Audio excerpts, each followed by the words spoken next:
Welcome to Gaddar awards 2025. అయితే మనతో పాటు ఉన్నారు. అంటే అంటే మా మా పేరెంట్స్ జనరేషన్, మా అన్న వాళ్ళ జనరేషన్, మేము కూడా ఆఖరికి ఇప్పుడు వచ్చే జెన్జీ వాళ్ళు కూడా అందరూ ఆయన సినిమాలు చూశారు. అందరూ ఆయన సినిమాలు చూస్తారు. ఎంతో ఎంతో ఇష్టంగా మేము అందరం చూసే మురళీమోహన్ గారు. సార్ ఎలా ఉన్నారు సార్? బాగున్నానండి, చాలా బాగున్నాను. Welcome to Gaddar awards 2025. Sir ఫస్ట్గా నేను మిమ్మల్ని అడిగే క్వశ్చన్, మీరు ఎన్నో సినిమాలు చేశారు, ఎన్నో జనరేషన్స్ చూశారు. సో ఇప్పుడు మన గవర్నమెంట్ ఇలాంటి ఒక జోష్, ఒక మంచి పుష్ ఇస్తుంది ఆర్టిస్ట్కి, టెక్నీషియన్స్కి, మన తెలంగాణ గవర్నమెంట్. దాని మీద మీ అభిప్రాయం ఏంటి? యాక్చువల్గా ఇదివరకు ఎన్టీ రామారావు గారు, చంద్రబాబు నాయుడు గారు కూడా ప్రతి సంవత్సరం కూడా ఉగాది పండుగ రోజునే ఈ ఫిల్మ్ అవార్డ్స్ అనేది ఇవ్వటంతో ఒక హ్యాబిట్గా పెట్టుకున్నారు. కొన్ని బాగా చేశారు.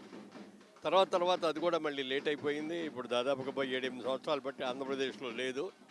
లాస్ట్ ఇయర్ వరకు తెలంగాణ రాష్ట్రం వచ్చిన కాడి నుంచి లాస్ట్ ఇయర్ వరకు మొత్తం అన్నీ కూడా ఒకే సంవత్సరంలో క్లియర్ చేశారు రేవంత్ రెడ్డి గారు. ఇప్పుడు ఈ సంవత్సరం కూడా కరెక్ట్గా ఆ రోజున ఎన్టీ రామారావు గారు ఏదనుకున్నారో అదే ముందుగా వెంటనే సెలక్షన్స్ అయిపోయి ఉగాది రోజున అవార్డ్స్ ఇవ్వాలి అనే దాన్ని మనీ పునరుద్ధరించడం మాత్రం నాకు చాలా చాలా బాగా నచ్చింది.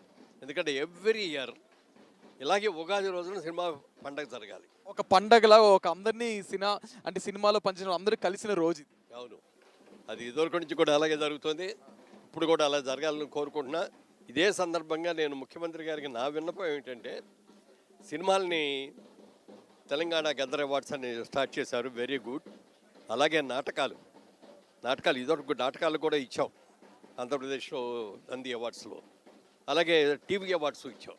ఇవాళ సినిమా ఎంత పాపులర్గా ఉందో టీవీ కూడా అంత పాపులర్గా ఉంది. కాబట్టి టీవీ అవార్డ్స్ని, నాటకాల అవార్డ్స్ని కూడా రివైవ్ చేసి దానికి వేరే డేట్స్ పెట్టి, అన్నీ ఒకసారి కుదరదు కాబట్టి ఉగాదికి ఫిల్మ్ అవార్డ్స్ ఇచ్చి తర్వాత 2 అకేషన్స్లో ఆ 2 కూడా ఇస్తే బాగుంటుందని.